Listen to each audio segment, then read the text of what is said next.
नमस्ते, आदाब। मैं हूं अनवारुल हुदा और आप सबका फिर से एक बार स्वागत है नेशनल इंडिया न्यूज के इस खास डिस्कशन में।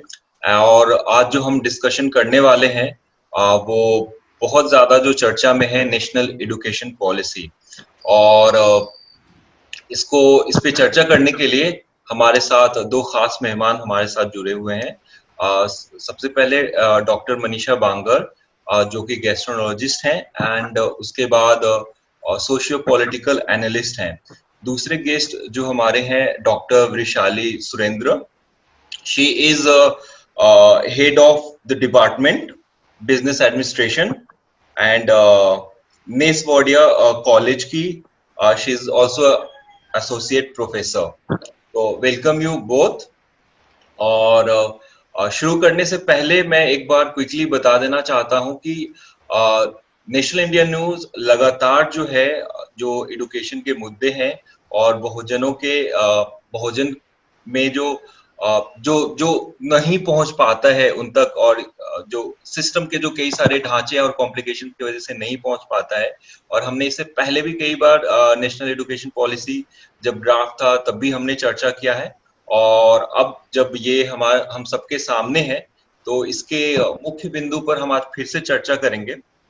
और जो है, आज हम दोनों जो हमारे साथ खास मेहमान हैं उनसे हम कुछ मुख्य बिंदु पर बातचीत करेंगे। तो बहुत बहुत स्वागत है आप दोनों का। धन्यवाद। धन्यवाद अनवरुल जी। तो पहली चीज जो मैं क्विकली आप दोनों से जानना चाहूंगा, पहले डॉक्टर वृशाली से, अगर आप क्विकली 2 मिनट में समराइज करेंगे कि ये जो नेशनल एजुकेशन पॉलिसी है वो क्या है, तो आप किस तरीके से समराइज करेंगे मैम? मैं आपका शुक्रिया अदा करती हूँ शुरू में। नेशनल एजुकेशन पॉलिसी के कुछ हाइलाइट्स आपको मैं बताना चाहती हूँ, जिसमें फर्स्ट ऑफ ऑल 5+3+3+4 ये फॉर्मूला इंट्रोड्यूस किया गया है। और एमफिल डिग्री ड्रॉप करती है। Then middle drop outs allow कर दिया गया है। 1 year certificate or 2 years diploma is allowed in this course. Then academic bank of credits, this has been introduced first time. Then till 2040 higher education will become multidisciplinary. This is a focus area. Then opening of NCC wings for higher secondary students, that is also new thing introduced. Then socio-economically disadvantaged or the students, those who are from poor background, for them Jawahar Navodaya Vidyalayas, that has been introduced. Digital and online learning, that has been more focused. National scholarship portal for SC, ST, OBC, SED students to be expanded. Affiliation will be out after 15 years. Greater autonomy will be introduced. I think looking theoretical part is very attractive.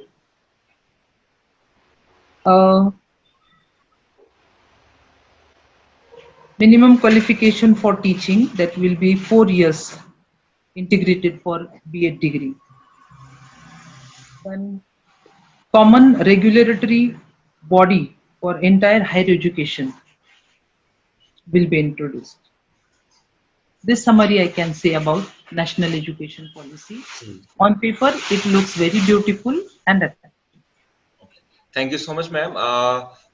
Doctor Manisha Bangar, मैं आपके पास में quickly आना चाहूंगा और आपकी राय जानना चाहूंगा कि अगर आप 2 मिनट में क्विकली समराइज करना चाहेंगे कि ये पूरा जो एनईपी है उसको अगर आप क्विकली 2 मिनट में समराइज करेंगे तो किस तरीके से है, आपका क्या टेक? सबसे पहले मैं कहना चाहूंगी कि नेशनल एजुकेशन पॉलिसी अभी इंट्रोड्यूस करने की कोई जरूरत नहीं थी।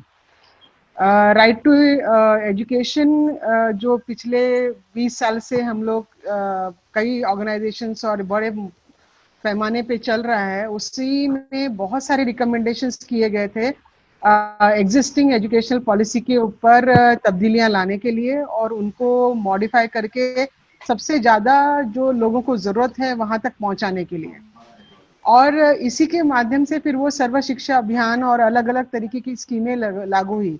वो लागू होने के बावजूद जो शिक्षा का दर भारत में है वो इतना कम है, अनएम्प्लॉयमेंट इतनी ज़्यादा है, ड्रॉप आउट इतने ज़्यादा है, जो क्वालिटी एजुकेशन है वो बहुत ज़्यादा पुअर है।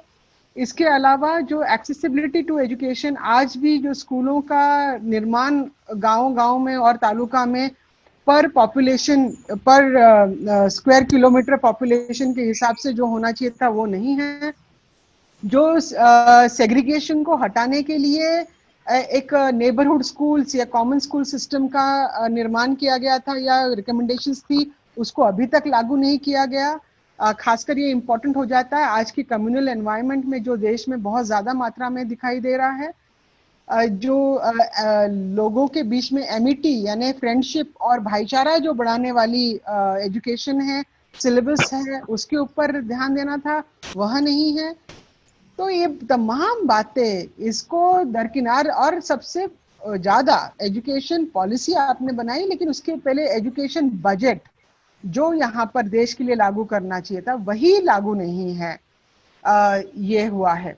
इसके अलावा जो पिछले 10 साल में प्राइवेट और पब्लिक पार्टनरशिप के अंतर्गत उसके नाम पर जो अंबानी के नाम पे एजुकेशन पॉलिसी का गठन होता है, तो आप जो एक कॉरपोरेट लोगों के हाथ में इंडिया का एजुकेशन कैसा होना चाहिए उनकी कमिटी के बलबूते पर आप डिसाइड करते हो। यह जो एक capitalist corporate upper class upper caste control of education and education policy as well as implementation जो है, यह इसके ऊपर भी सवाल खड़े होने चाहिए थे अभी, और बहुत कम बजटरी एलोकेशन के ऊपर यह न होते हुए ये इन्होंने न्यू एजुकेशन पॉलिसी इंट्रोड्यूस की है। इसका मेन 3-4 एरियाज जो मुझे नजर आते हैं और जो काफी कंटेंशियस है, डॉक्टर रणधीर ने कहा कि वो पेपर पे नजर आती है अच्छी, लेकिन मुझे पर्सनली मैं जब एनालाइज करती हूँ मुझे वो पेपर पर भी अच्छी नजर नहीं आती है, क्योंकि जैसे ही आप उसके पॉइंट्स के थ्रू जाते हैं तो आपको बहुत सारे फ्लॉज और कैमोफ्लॉजिंग और बहुत एक अच्छे पैकेजिंग के अंदर छुपी हुई साजिशें हैं, ये तुरंत ही नजर आती है। ये मुझे लगता है सबसे पहले जो प्राइमरी एजुकेशन और मिडिल लेवल एजुकेशन और हायर लेवल एजुकेशन, ये तीनों एरियाज में बहुत बड़ी दिक्कतें हैं। मेन पॉइंट्स आपके सामने डॉक्टर रणधीर ने रखी दिए हुए हैं, लेकिन अगर मुझे जस्ट समराइज करना रहा तो मैं ये कहूंगी कि आप जो प्राइमरी एजुकेशन में इंट्रोडक्शन ऑफ इंग्लिश जो है वो आपने 6वीं क्लास तक रखा, 3 साल के तक 3री कक्षा तक आपने स्कूल बुक्स भी इंट्रोड्यूस नहीं किए। उसके बाद आप ड्रॉप आउट के लिए आप कुछ ध्यान नहीं दे रहे हो, कॉमन स्कूल सिस्टम के लिए नहीं दे रहे हो, मल्टी डिसिप्लिनरी करके टोटल कंफ्यूजन एस्टैब्लिश किया हुआ है। और एक मुख्य पॉइंट है कि वो बता रहे हैं नेशनल एजुकेशन पॉलिसी इंडिया के ट्रेडिशन के हिसाब से रहेगा। तब इंडिया का ट्रेडिशन क्या है? इंडिया का ट्रेडिशन वह है जो जातिवादी है, जो महिला को का पक्षपात करने वाला, गरीबों और मजलूमों और वंचितों के लिए शिक्षा के लिए हमेशा पुकार रही है, हमेशा वो वंचित रहे हैं। तो और ट्रेडिशनल जो थिंकिंग है उसमें महिला और वंचितों को शिक्षा से बाहर रखा हुआ है। तो ये ट्रेडिशनल और एक कल्चरल जो थ्रस्ट दिया जा रहा है शिक्षा नीति के ऊपर, ये अपने आप में बहुत कंटेंशियस इशू है। इसके अलावा जो हायर एजुकेशन में कई फाउंडेशनल कोर्सेज हैं और फाउंडेशनल चीजें हैं जिसके बलबूते आपका जो इमारत खड़ी रहती है, जैसे कि एमफिल के बलबूते पे पीएचडी की इमारत मजबूती से खड़ी रहती है, एक सक्षमता डेवलप होती है, क्योंकि आप ग्रेजुएट होकर इमीडिएटली जब पीएचडी में आप जाते हो तो वह कई बारी बहुत सारे स्टूडेंट्स को डिफिकल्टी होती है और वहां से बहुत सारे स्टूडेंट्स का नुकसान होने का चांस होता है। तो आप हर लेवल का आकलन जब आप करते हैं तो ये गरीब तबका जो ऑलरेडी अशिक्षित है वहां उन तक एक्सेसिबिलिटी के दायरे में या उन तक शिक्षा पहुंचने के दायरे में, उनको सक्षम बनाने के, मार्केट प्लेस के लिए सक्षम बनाने के लिए के दायरे में, और उनको हायर एजुकेशन अवेलेबल कराने के दायरे में, तीनों की इसमें फेल होती है। जी, इसी से जो है मिलता जुलता जो है सवाल है, मैं आपसे ही आगे जानना चाहूंगा कि ये जो इसमें है कि लोकल जो लैंग्वेज है उसको, जिसके बारे में आपने थोड़ी सी बात भी करी है कि जो लोकल लैंग्वेज है उसको तवज्जो देना है, उसको प्रायोरिटी देना है, और इंग्लिश को डिस्क्रेडिट करने का जो एक है कि इंग्लिश और ये भी है कि उसमें क्या कहते हैं संस्कृत का इंट्रोडक्शन है और कोई फॉरेन लैंग्वेजेस उसमें इन्वॉल्व नहीं है। तो एकेडमिक के पॉइंट ऑफ व्यू से कितना, मतलब इसके क्या कॉन्सिक्वेंसेस हो सकते हैं, अच्छे के लिए है, मतलब क्या इसके है, वो जरा हमें एक्सप्लेन कीजिए, इससे क्या असर? लैंग्वेज के बारे में मैं ये कहना चाहती हूँ कि अंग्रेजी को रिजर्व रखा है और लोकल लैंग्वेज में एजुकेशन दो, ऐसा अगर होता है तो बहुत सारे जो विलेज में रहने वाले बच्चे हैं या स्लम एरियाज में रहने वाले बच्चे हैं या कोई रेस्ट्रिक्टेड एरिया में रहने वाले आदिवासी बच्चे, वो इंग्लिश को पढ़ नहीं सकेंगे। अगर हम उनको एक इंट्रोड्यूसिंग लैंग्वेज इंग्लिश कर देते हैं तो वो पढ़ सकते हैं, पर अगर पूरा मातृभाषा में ही शिक्षा दो, अगर ये कंपलसरी कर दिया तो उनकी लैंग्वेज तक वो रेस्ट्रिक्ट रह जाएंगे। और एक बात मैं कहना चाहती हूँ कि पाली लैंग्वेज जो है, जो बुद्धिज्म के जमाने में थी, उसमें बहुत सारा लिटरेचर था, बहुत सारे खोज निकाली हुई थी जो नालंदा यूनिवर्सिटी के डिस्ट्रॉय होने से पूरा खत्म हो चुका था, पर अभी भी पाली लैंग्वेज का स्टडी किया जाता है। बहुत सारे लोग हैं जो पाली लैंग्वेज जानते हैं, पर जब जनगणना होती है तो उसमें हम पाली लैंग्वेज कभी उसको इंक्लूड नहीं करते हैं, इसलिए वो रिकॉर्ड पे कभी आती नहीं है। तो मैं ये चाहती हूँ कि पाली लैंग्वेज को भी कहीं तो इंट्रोड्यूस करना चाहिए था, जैसे कि संस्कृत को बढ़ावा दिया जा रहा है और इंग्लिश को रेस्ट्रिक्ट किया जा रहा है, कुछ लोगों से रेस्ट्रिक्ट किया जा रहा है। जो शंमुख स्ट्रेटेजी है, या तो पिछड़े वर्ग को शिक्षा नहीं देनी है, अगर कर्ण पढ़ाई करता है या तो कुछ ज्ञान लेता है और जब मालूम हो जाता है कि वो पिछड़े वर्ग का है तो उसकी हत्या की जाती है, शंमुख की हत्या की जाती है। तो ये सिलसिला मुझे लगता है यहाँ पे नजर आ रहा है कि कुछ वर्ग को प्रोटेक्ट किया जा रहा है, आइदर लैंग्वेज और सेफ्टी और सिक्योरिटी और monetary control all over education. One monetary system means how they will take criteria of monitoring the situation. Then they will monitor like कुछ एक वर्ग को अच्छे सहूलत दिए जाए, फैसिलिटीज दिए जाए और दूसरी वर्ग को ना दिए जाए। अगर ऐसा मॉनिटर करने का इरादा है then this is wrong. Tradition के हिसाब से, जैसे बांगर मैम ने कहा है कि ट्रेडिशन के हिसाब से ये शिक्षा दी जा रही है, तो अगर सेम ट्रेडिशन चातुर्वर्ण व्यवस्था की ट्रेडिशन आगे बढ़ाने जाएंगे तो फिर ये गलत है, ऐसे मुझे लगता है, including language and the situation. जी, आपकी क्या समझ है डॉक्टर मनीषा बांगर इस पे कि लोकल लैंग्वेज और इंग्लिश इस तरह से डिस्क्रेडिट करना? पहले भी इस पे बात हुई है कि इंग्लिश जो है वो बाहर की लैंग्वेज है एंड उसको लेकर के समय समय पे बात होती रही है, पर इस पूरे कॉन्टेक्स्ट में, एकेडमिक्स के कॉन्टेक्स्ट में, और चूंकि इंग्लिश एक लैंग्वेज है जो एक दूसरे से कनेक्ट करता है, इजी बना देता है, मतलब कहीं भी एक्सेसिबिलिटी और कनेक्शंस और मोबिलिटी तो उस पूरे दायरे में मतलब आप किस तरीके से इसको देखती हैं?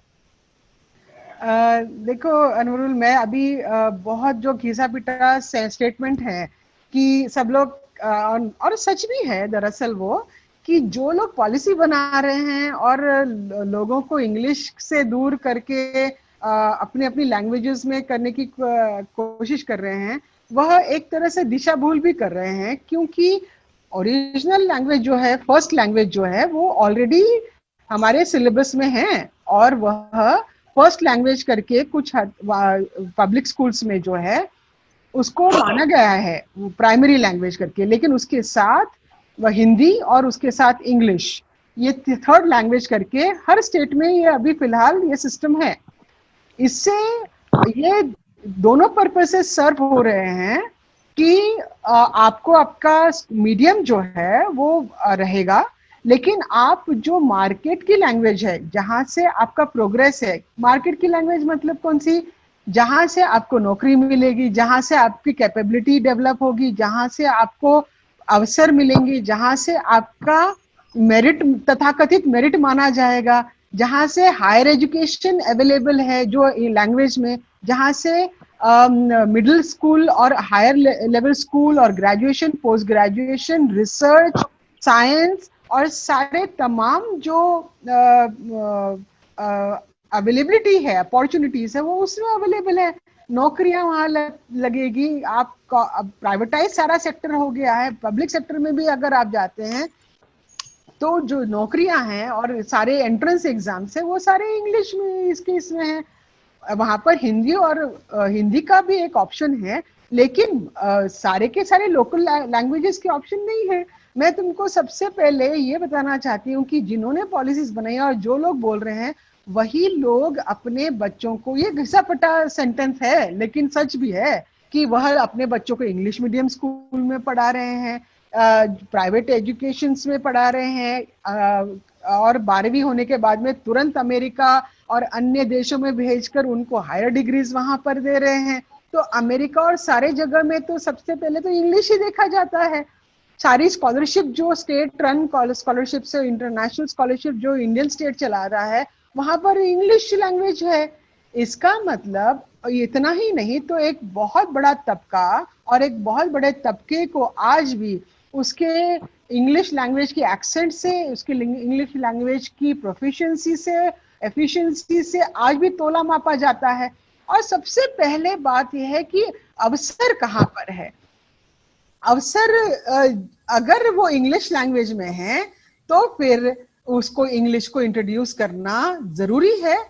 यह उनको पूरे समाज को, एक पूरे तबके को, गरीब तबके को, यहाँ इस देश का तबका जो पब्लिक स्कूल एजुकेशन सिस्टम से तैयार होकर निकलता है, वो इस देश का 90 करोड़ से 100 करोड़ तबका है, कोई मामूली बात नहीं है।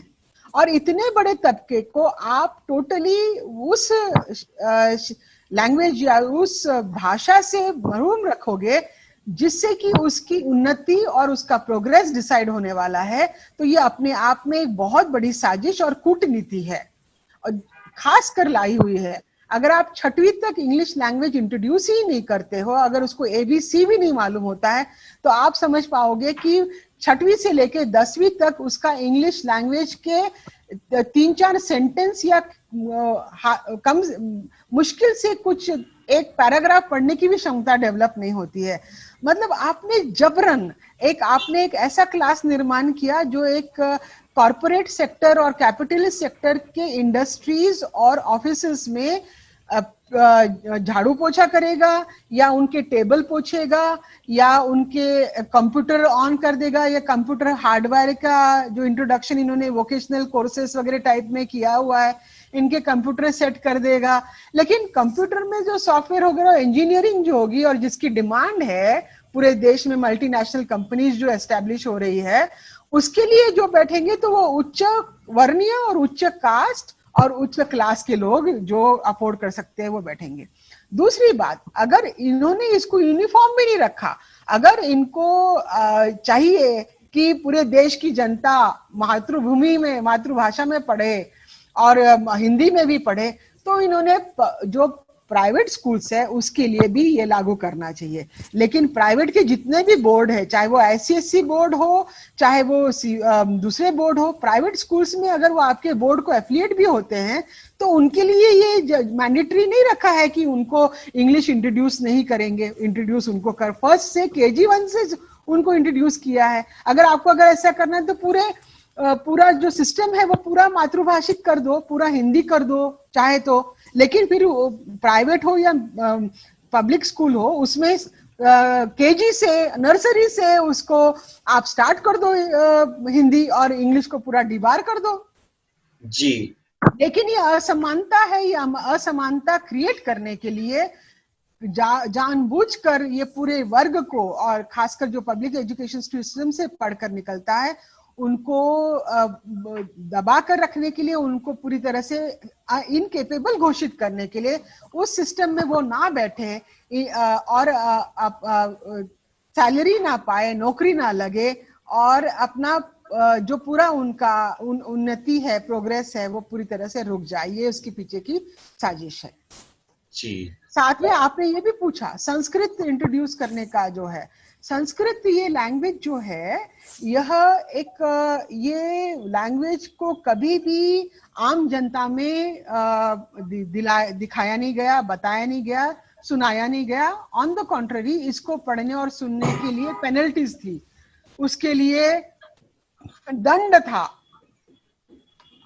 और उन्होंने एक सीक्रेट कोड करके वो लैंग्वेज अपने पास रखी थी, और ये ब्राह्मण और उच्च वर्णीय लोगों के लिए थी, और उसको उन्होंने उसको तक रखा था। आज वो वैसा ही इंग्लिश के साथ, जहां पर भी लैंग्वेज एक पावर होती है, जिस वर्ग के पास भी भाषा और उन्नत भाषा का कब्जा होता है या कंट्रोल होता है, या जो कंट्रोल कर पाते हैं, वही वर्ग और वही जाति और वही वर्ण पूरे तमाम लोगों के ऊपर अपना कंट्रोल एस्टैब्लिश कर पाता है। ये हम लोगों ने, ये दुनिया का इतिहास रहा है।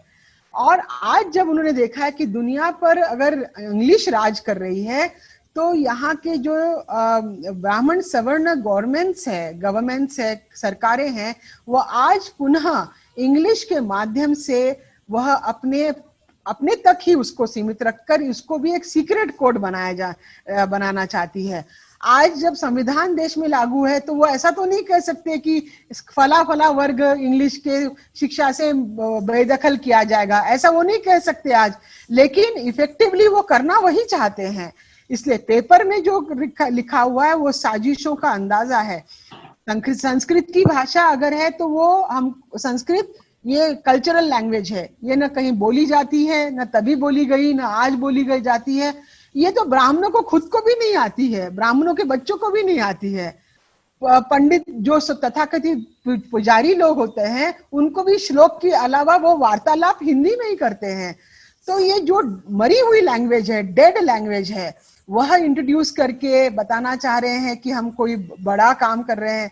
और जो लैंग्वेज जिसके की अनुसार हमको नौकरियां, पावर और एक अधिकृत जो कैपेबिलिटी डेवलप होगी, उसको यह तमाम लोगों को बेदखल करना चाहते हैं, लेकिन फिर भी इंग्लिश को अपने पास ही रखना चाहते हैं। तो ये बहुत बड़ा षड्यंत्र है जी।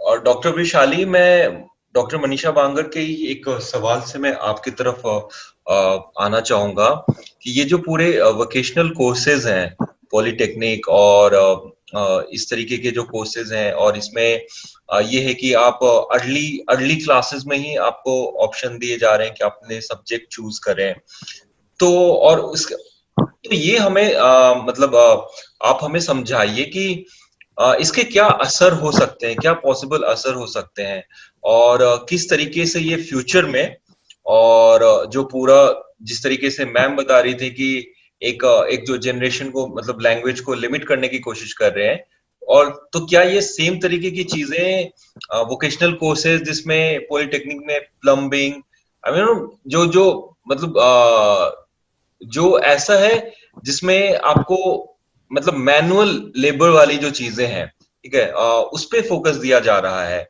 और तो इसको अगर आप हमें समझा सकें कि ये किस तरीके से आगे चल कर करके जो जनरेशन होगी उसको उसके मेंटल स्किल या फिर उनके मेंटल कैपेसिटी और फिर उनका ओरिएंटेशन जो होगा जॉब को लेकर करके अपने फ्यूचर को लेकर के होगा, वो किस तरीके से प्रभावित होगा, अच्छे के लिए या बुरे के लिए? जी। हाँ, इसको जैसे बोलते हैं ना, नाणे की दो बाजू रहती है। एक कॉइन की जो बाजू रहती है, हेड और टेल, वैसे ये भूमिका है, इसको हेड भी है और एक टेल भी है। तो किसको निखारा जाए, ये ऑब्वियसली गवर्नमेंट के हाथ में है। आप उसको कैसे निखार सकते हैं? जैसे सालों से इतिहास गवाह है कि एक चातुर्वर्ण व्यवस्था यहाँ पे जानबूझ के इंस्टॉल की गई थी, फिर जबरदस्ती से, कि उससे कोई बाहर ही ना निकले। कुम्हार है तो वो मटके ही बनाएगा, चामार है तो वो सिर्फ जूते ही बनाएगा, या कोई दूसरा जो अलग अलग वर्ग बनाए गए थे काम के हिसाब से। तब के जमाने में वो उस जमाने की नीड थी, जरूरत थी, ये चीजें बननी चाहिए। मैं नहीं मानती, तभी भी नीड थी, तभी भी नीड नहीं थी।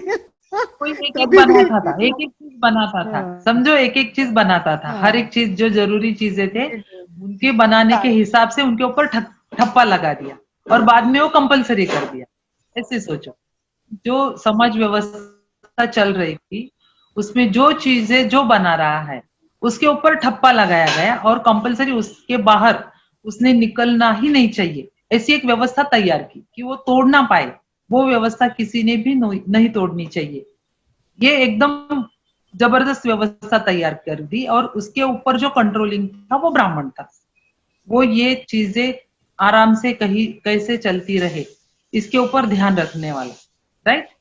अब जैसे ही दिन बदलते गए, अभी हम 2020 की बात कर रहे हैं, 2020 साल में अगर हम फिर से जानबूझ के अगर बच्चों को ये पढ़ाने लगे कि आपने यही स्किल को अडॉप्ट करना है, आप प्लम्बिंग करो, आप वायरिंग करो, आप सफाई करो, आप सिलाई करो, करनी है तो सबने भी। अगर ब्राह्मण भी टॉयलेट साफ करता है, उनको अगर उधर भी रिजर्वेशन दिया जाएगा तो कोई बात नहीं, पर सिर्फ निचले जाति के लोगों ने ही अपने अपने स्किल अडॉप्ट करो और वो काम करते रहो। इनडायरेक्टली अगर आप फिर से वही व्यवस्था लाना चाहते हैं तो ये बात गलत है। ऊपर से तो दिखता है कि नहीं, अनएम्प्लॉयमेंट बहुत है, किसी को काम नहीं मिल रहा है, लोग डिप्रेशन में जा रहे हैं, तो उनको स्किल मिलेंगे, अच्छे अच्छे काम करेंगे। दिस इज ऊपर का दिखावा, जैसे कि हम पैकेज में अंदर कुछ और है, बाहर कुछ और है। तो रैपर बहुत अच्छा है, रैपर का डिजाइन बहुत अच्छा है, पर अगर अंदर से ये वाली बात निकली आगे जाके रिजल्ट तो उसके 15 साल बाद आएंगे। 15 साल के बाद अगर फिर से चातुर्वर्ण व्यवस्था ये वोकेशनल कोर्सेज की वजह से आ गई तो उसके जिम्मेदार हम अभी के सब संशोधक जो खुद को बहुत संशोधक मानते हैं, आवाज उठाने वाले मानते हैं, तो वो जिम्मेदार रहेंगे कि इन्होंने क्यों नहीं आवाज उठाई। अगर फिर से वोकेशनल कोर्सेज की आड़ में वही व्यवस्था आगे आ रही है या ऊपर उठ रही है, तो इसके लिए समानता कहाँ पे आएगी? समानता इसका मतलब अगर ब्राह्मण भी टॉयलेट सफाई कर लेगा, अगर ब्राह्मण भी कपड़े सिलाई कर लेगा, तो अभी इधर कास्टिज्म का लेबल नहीं लगा रहे हैं, पर जिनको जो चाहिए तो इसको कंट्रोलिंग बॉडी रहेगी। कंट्रोलिंग बॉडी क्या करेगी? किसने कौन सा वोकेशनल कोर्स करना है, ये अगर कंट्रोल करना शुरू किया तो सिस्टमेटिकली चातुर्वर्ण व्यवस्था फिर से आ जाएगी, slowly it's like a slow poison.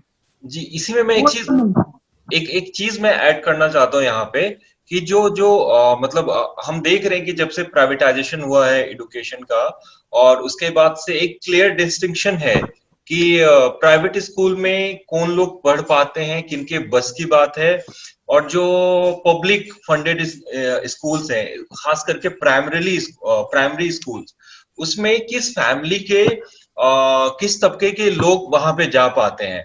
तो उस अगर डिस्टिंक्शन को हम देखते हैं और उसको भी समझने की कोशिश करते हैं, तो एक ऐसा है कि एक जो फैमिली है जिसने किसी तरीके से अपने बच्चे को एक बार को अगर यहाँ पर हम थोड़ी देर के लिए एज्यूम करते हैं कि कास्ट को हम मान लेते हैं कि कास्ट नहीं भी है, और उसको हम सिर्फ क्लास के पैमाने से भी देखते हैं, और जो कि बहुत दोनों ये मिक्स है, और वहां पे ये चीजें समझ में आती है कि जो एक मिडिल क्लास फैमिली है या फिर लोअर मिडिल क्लास फैमिली है, वो अगर अपने बच्चे को किसी तरीके से पब्लिक फंडेड स्कूल में पढ़ा पाती है, तो उसके बाद भी, पढ़ाने के बाद भी जो एकदम से इमीडिएटली जो उनके पास में ऑप्शंस प्रेजेंट किया जाएगा, ये पॉलिटेक्निक कोर्सेज के, अगर इस तरीके के जॉब अपॉर्चुनिटीज मिलेंगे, सारे काम अच्छे होते हैं, काम को लेकर के कुछ वैसा नहीं है, लेकिन जो मेरा अपना समझ हो रहा है इस पूरे इसको देख करके, वो ये है कि जो मिडिल क्लास और लोअर मिडिल क्लास फैमिली है, जो जिनके लिए जो प्राइवेट स्कूल इजी नहीं है एक्सेस करना, उनको किसी ना किसी तरीके से एक ढांचे में ही बंद कर करके रखना है। उनके जो है ग्रोथ, इकोनॉमिक ग्रोथ, उनका क्या कहते हैं जो सोशल ग्रोथ है, या फिर उनका जो अपना जो मेंटल डायमेंशन है, जो चीजों को, दुनिया को देखने का वो है, वो कहीं ना कहीं वो फिर 8th-9th में जाते के साथ वो पॉलिटेक्निक के कोर्सेज ये सब देखेंगे, क्योंकि इमीडिएटली वही प्रेजेंट किया जाएगा, और प्रेजेंट इस तरीके से किया जाता है कि आप ये 6 महीने का ये कोर्स कर लो, 8 महीने का वो कोर्स कर लो, आपको यहाँ जॉब मिल जाएगा। तो मुझे इस हिसाब से भी बहुत बहुत ज्यादा यहाँ पे डेंजरस लग रहा है कि ये एक जो इकोनॉमिकली वीकर सेक्शन है, एंड इकोनॉमिकली वीकर सेक्शन में क्लियर है कि कौन लोग हैं, उसमें बहुजन कितने सारे हैं, और ये मुझे लगता है कि कहीं ना कहीं उनको इकोनॉमिकली वीक रखने की बहुत बहुत प्लेन जी, बहुत एकदम कॉन्स्पिरेसी की तरह इसको एकदम ऊपर से दिखा दिया कि हाँ ये बहुत अच्छा, हम आपको जॉब अपॉर्चुनिटी दे रहे हैं, बट जैसा आप बता पा रही हैं वो मुझे बिल्कुल वैसा ही लग रहा है कि इसकी एकदम उनको ट्रैप में रखा जाए और कभी उनको प्रोग्रेस करने ही ना दिया जाए। बिल्कुल, इसमें ऐसा है अनुरुल, मैं कहना चाहूंगी, ये जो सवाल तुमने रखा हुआ है कि अगर मैं अपना खुद का भी एग्जाम्पल दूं इंग्लिश के तौर पर, तो आप, मैं बताऊं कि जो स्टूडेंट इंग्लिश पहले से पढ़ा है, और मैं खासकर जितना भी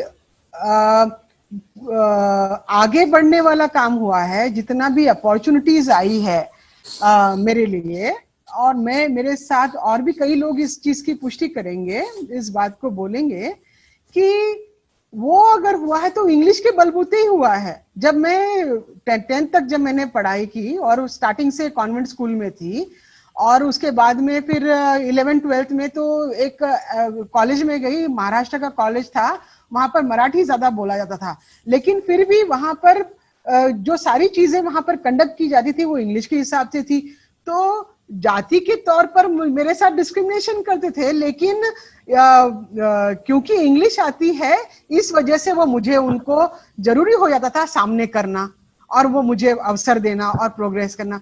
ऐसा ही बहुत कुछ मेडिकल में भी होता रहा, MBBS के वक्त भी, और तमाम, जब तक मैंने सुपर स्पेशलाइजेशन किया, मेरा इंग्लिश के ऊपर प्रभुत्व की वजह से तमाम पूरी दुनिया खुल गई, सारे लोगों की तरफ से रिस्पेक्ट और बहुत ज्यादा अहमियत मिलने लगी, और बहुत ज्यादा अपॉर्चुनिटीज मिलने लगी, जहां पर कि हर जगह पर मैं अपने आप को प्रूव करती चली गई।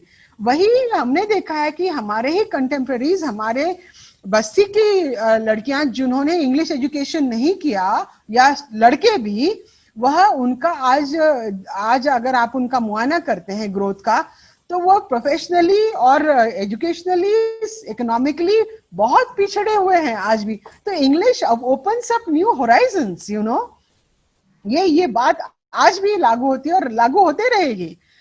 दूसरी बात यह है कि जहां तक वोकेशनल कोर्सेज का मामला है, ये तो वोकेशनल कोर्सेज जो है ये पहले भी इंट्रोड्यूस कराए गए हुए थे, ये कोई नई बात नहीं है, लेकिन ये जो थ्रस्ट दिया जा रहा है ये बहुत ज्यादा है। और जो ओपननेस बताया गया है कि हम लोग स्टूडेंट्स को वो ओपननेस दे रहे हैं और फ्रीडम दे रहे हैं कि वो डिसाइड करे कि वो कौन सा कोर्स लेना जाए।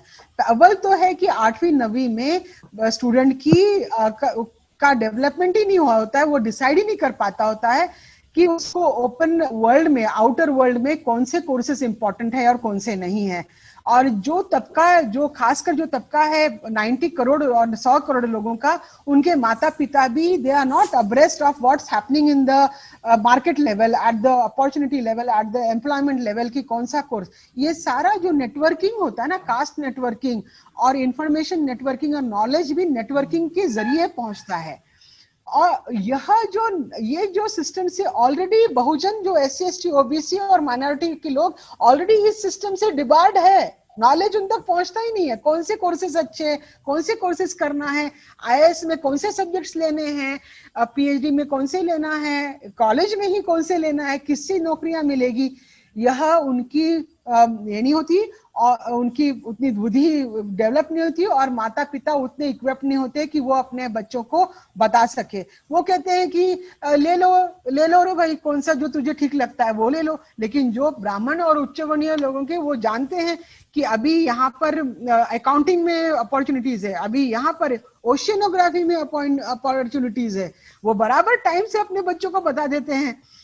दूसरी बात यह है कि ये जो प्लम्बिंग, इलेक्ट्रीशियन और एसी ठीक करना, ये कोई बहुत बड़ा साइंस नहीं है। ये चीज है जो 3-4 महीने के कोर्स से भी पता चल जाता है और कई लोग तो ऑन जो जॉब सीखे हुए हैं।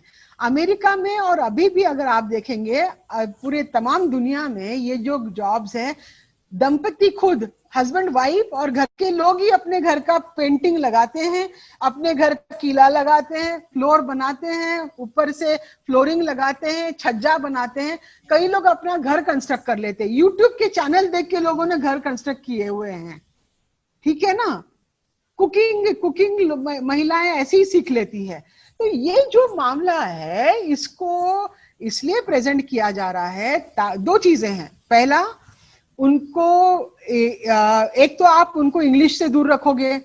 ये सारा पब्लिक स्कूल सिस्टम की बात कर रही हूँ मैं। प्राइवेट में तो आपका बच्चा जा ही नहीं रहा है, प्राइवेट में तो पूरे उच्च वर्णीय और अपर क्लास के लोग जा रहे हैं, ठीक है।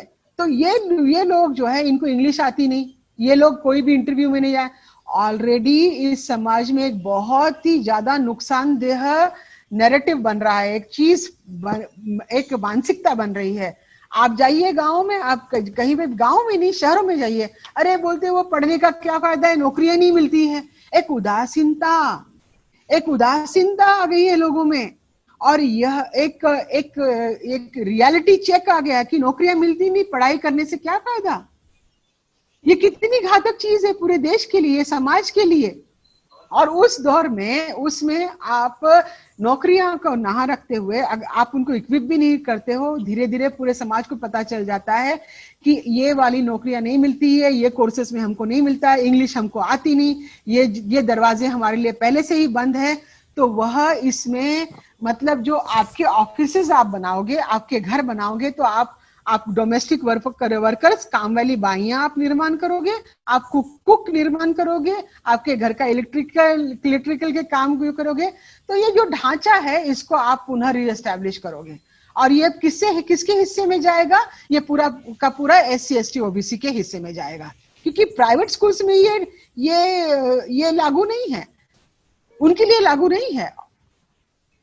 तो इस तरह तीसरी बात यह है कि पॉलिटेक्निक के जो कॉलेज, पॉलिटेक्निकल का जो कोर्स है और इंटरमीडिएट का जो कोर्स है, जिसको कि वोकेशनल कोर्सेज के लिए किया गया है, उसके पीछे और एक बहुत बड़ा एजेंडा है। और वो एजेंडा है कि जो उच्च वर्णीय, अपर क्लास और पॉलिटिशियंस और सारे तमाम लोगों ने, इंडस्ट्रियलिस्ट, छोटे मोटे ट्रेडर्स, इंडस्ट्रियलिस्ट लोगों ने जो रियल एस्टेट में है, उन्होंने अपने स्कूलें खोली हुई है।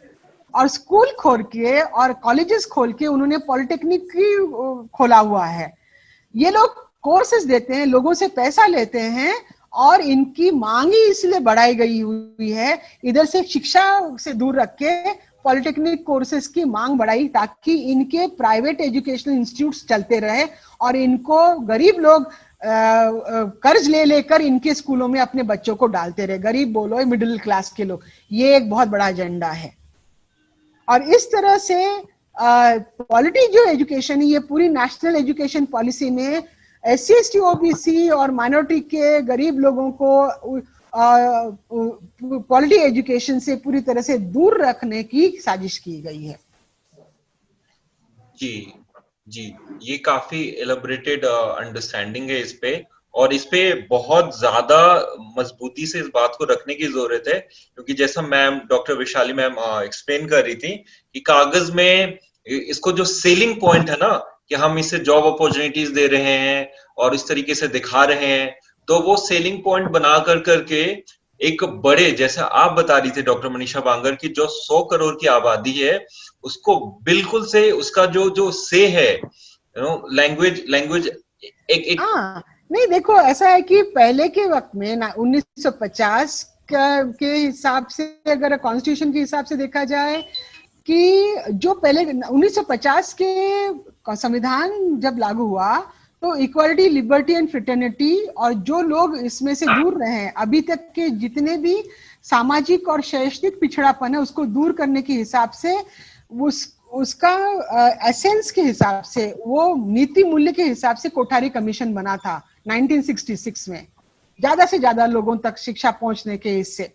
लेकिन यहाँ पर ये जो शिक्षा की नीति है, यहाँ पर इसको वर्ण व्यवस्था के हिसाब से पुनः लागू करने के दायरे में उसको लाया गया है। यह पूरी खुली बात है ताकि वो ऑक्यूपेशनल बेस्ड एजुकेशन किया जाए। जी,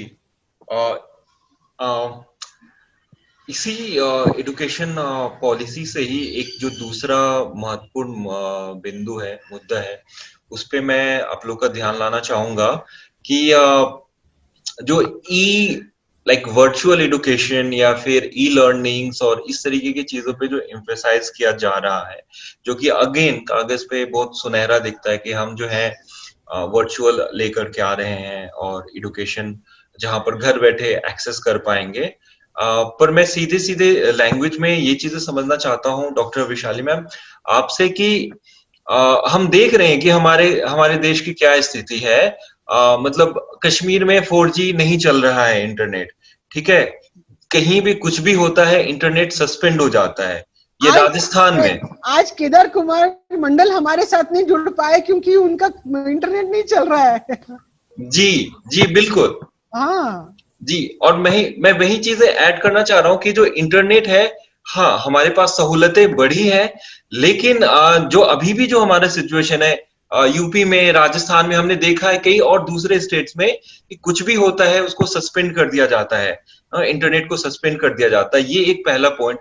दूसरा पॉइंट ये है कि एक्सेसिबिलिटी, स्मार्टफोन की एक्सेसिबिलिटी, दो कि इंडिया में ऑलरेडी बहुत ज्यादा नंबर्स में स्मार्टफोन यूजर्स हैं, लेकिन इस पैंडेमिक में हमने कई सारे ऐसे केसेस देखे हैं जिसमें वर्चुअल क्लास अटेंड नहीं करने की वजह से बच्चे डिप्रेस्ड हो रहे हैं। कुछ तो सुसाइड के भी केसेस आए अनफॉर्चुनेटली। कुछ के पेरेंट्स ने गाय बेची स्मार्टफोन खरीदने के लिए। कुछ लोगों ने कि यहाँ नेटवर्क नहीं है तो गांव से बाहर जाकर के किसी तरीके से सिग्नल लेकर करके पढ़ने की कोशिश कर रहे हैं। तो एम्बिशियस है ये चीज, लेकिन ये मतलब इसे क्या देना चाहते हैं? आई मीन ये किस पर्पस से यहाँ पे ऐड किया हुआ है, जबकि जो रियलिटी है वो किसी से छुपा नहीं है। ये कोई ऐसी चीज नहीं कि किसी को मालूम नहीं, ये पूरे हर दिन हर खबर में आता रहता है हमारी एक्सेसिबिलिटी को लेकर के, इंटरनेट एक्सेसिबिलिटी को लेकर के। उसके बाद भी ये क्यों है इतना इंपॉर्टेंट और क्यों इस पे एम्फसाइज किया जा रहा है?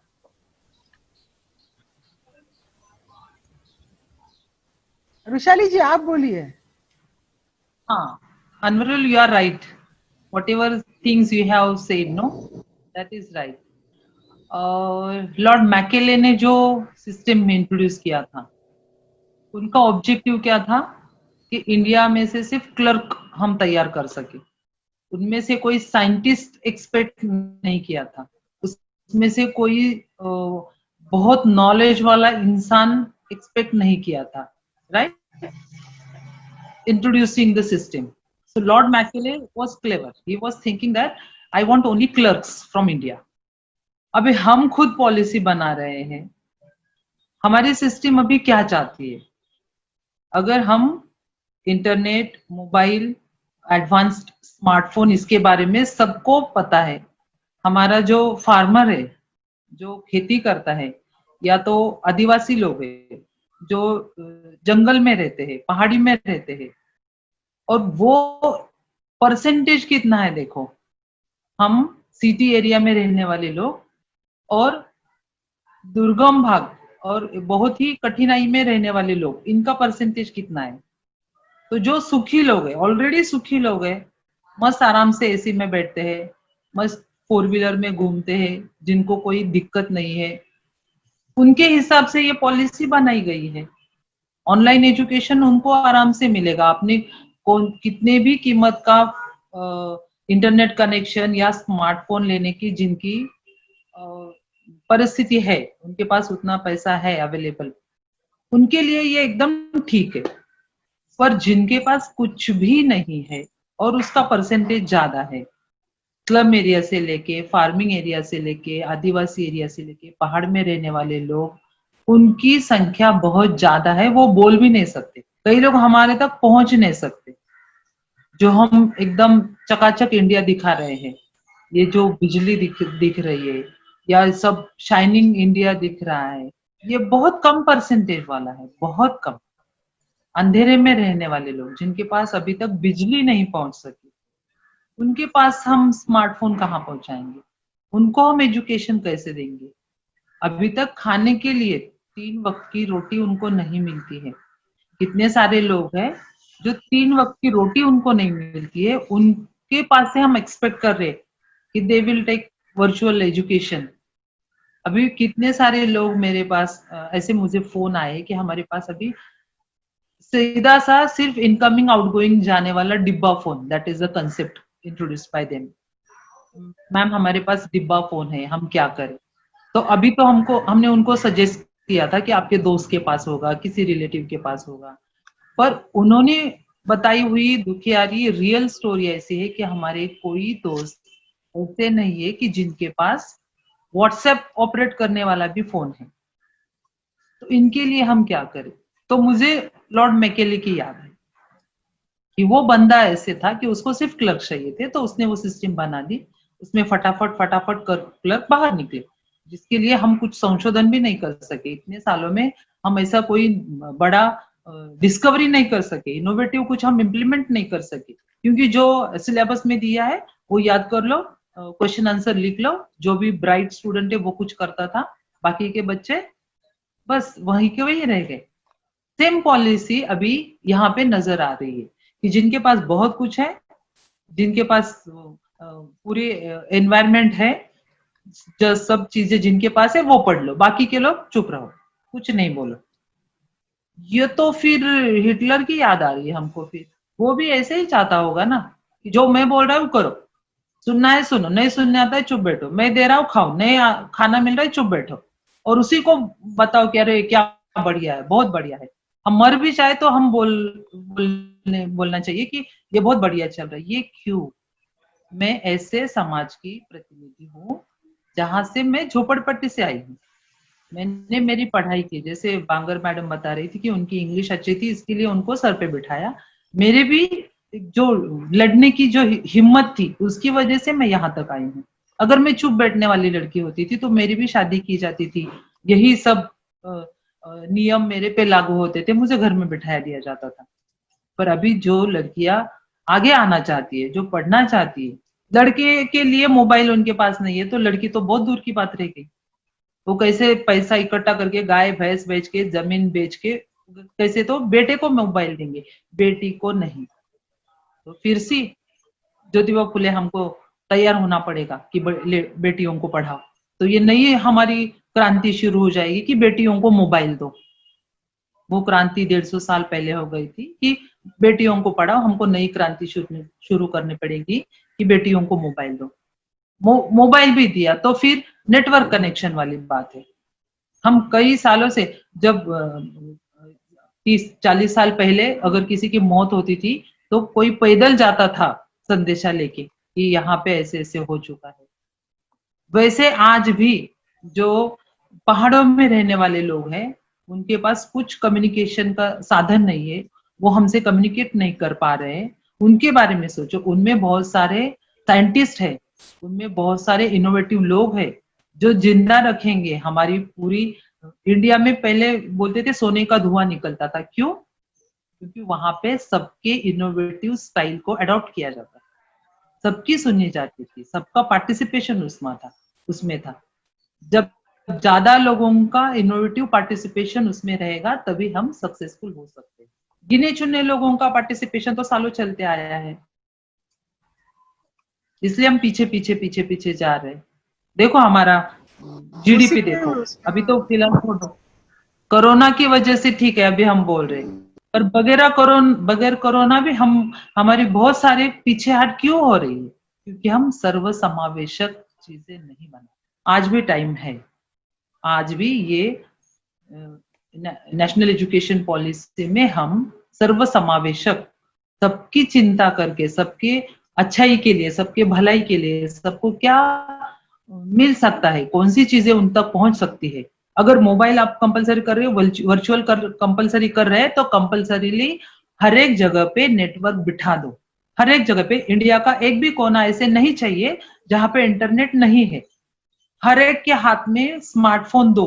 कितनी करोड़ अपनी 130 करोड़ 130 करोड़ जनता के हाथ में स्मार्टफोन दो। तो स्कूल, ये लोग स्कूल नहीं बना पाए तो नेटवर्क क्या बनाएंगे? फिर वर्चुअल बना पाए। Then welcome to virtual. This is my.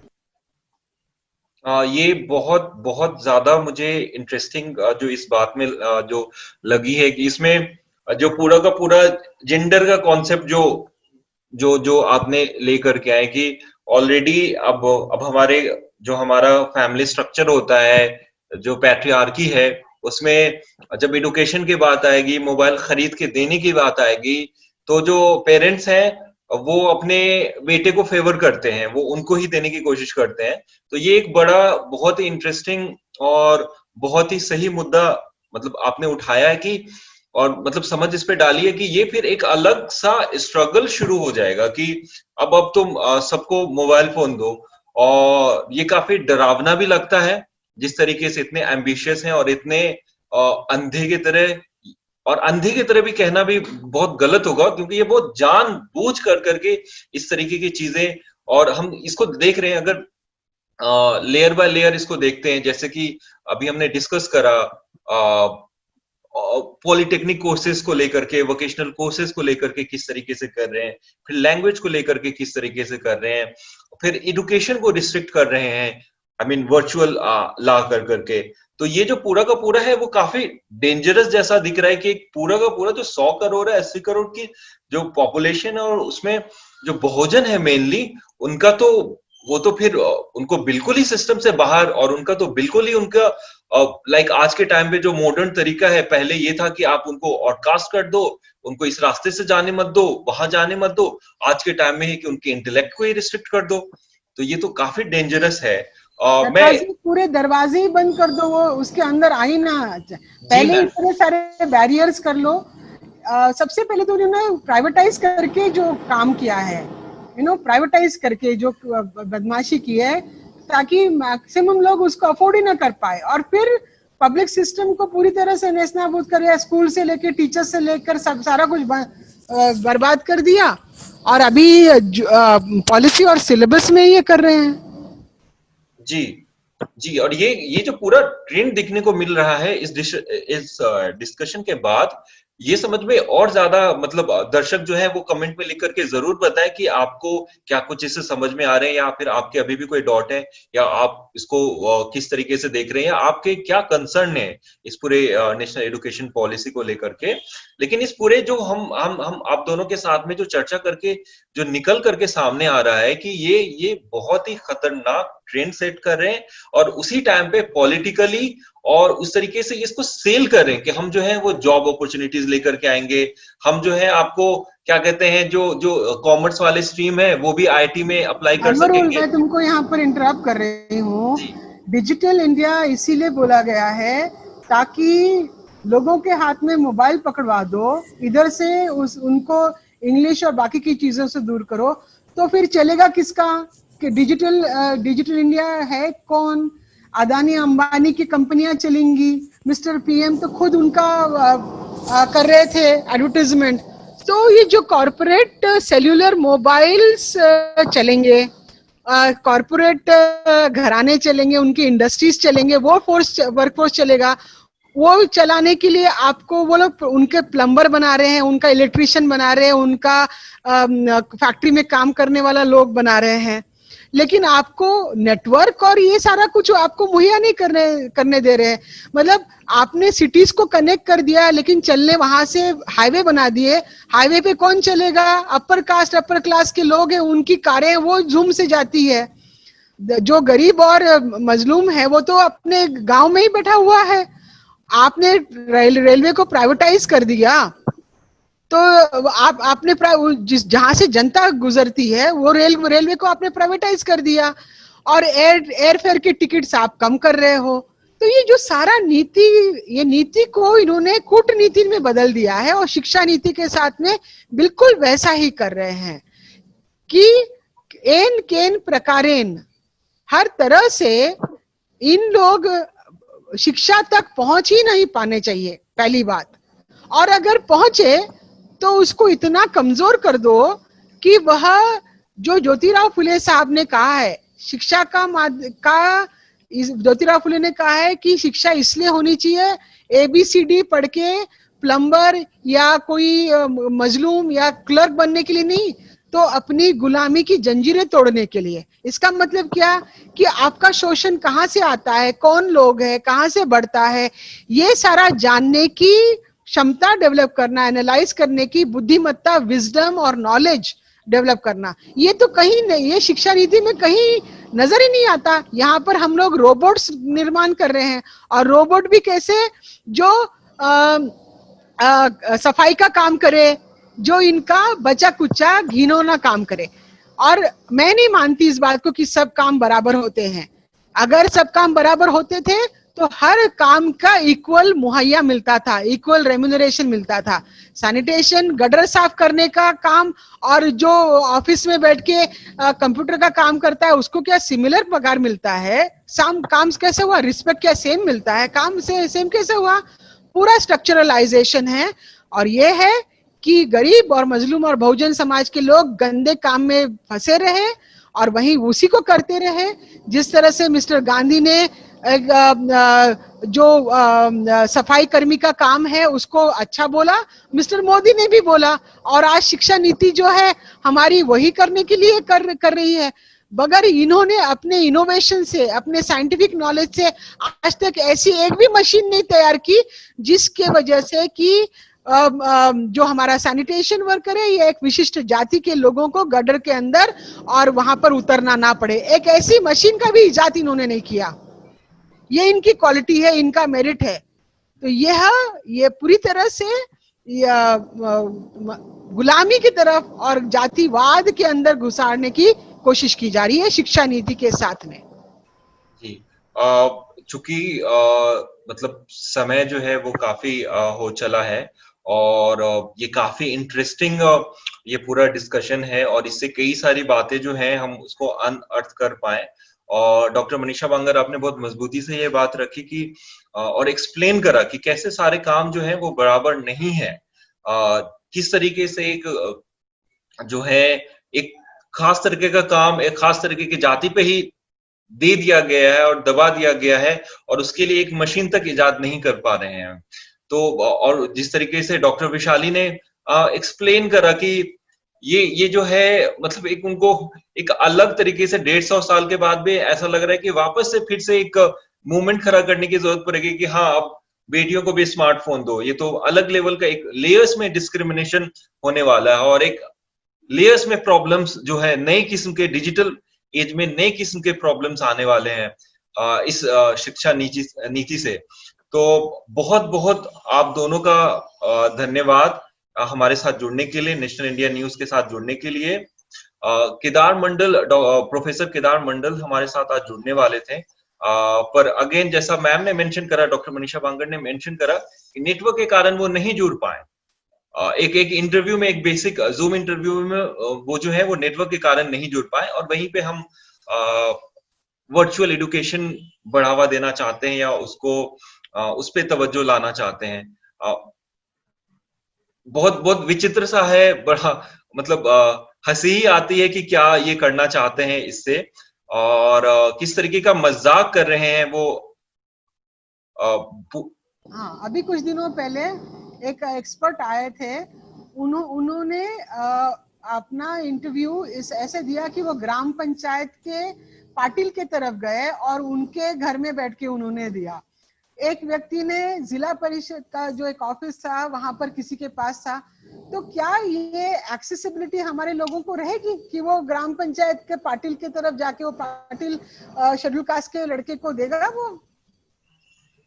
जी, ये बहुत जो है, तो मैं बहुत बहुत धन्यवाद अदा करना चाहता हूं आप दोनों का हमारे साथ जुड़ने के लिए, और इन मुद्दों पे बेबाकी से जो है अपनी बात रखने के लिए और एक्सप्लेन करने के लिए, जो लेयर्स में प्रॉब्लम है, जो स्ट्रक्चर में प्रॉब्लम्स हैं, और जो प्रॉब्लम्स हम फेस कर सकते हैं आने वाले टाइम में, और जो जिसको जिस तरीके से आप दोनों ने प्लेन कागज में उतार करके समझा दिया कि किस तरीके के सामने आने वाले हैं।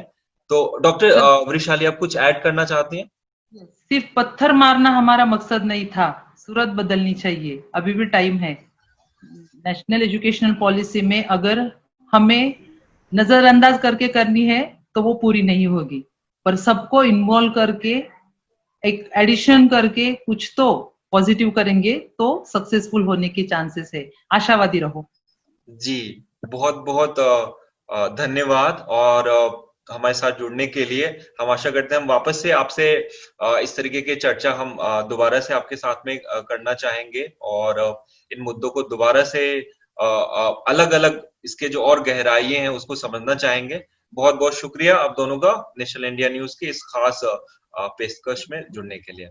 चैनल को सब्सक्राइब नहीं किया है तो प्लीज़ सब्सक्राइब कीजिए और ताज़ा अपडेट पाने के लिए बेल आइकन को दबाना ना भूलें।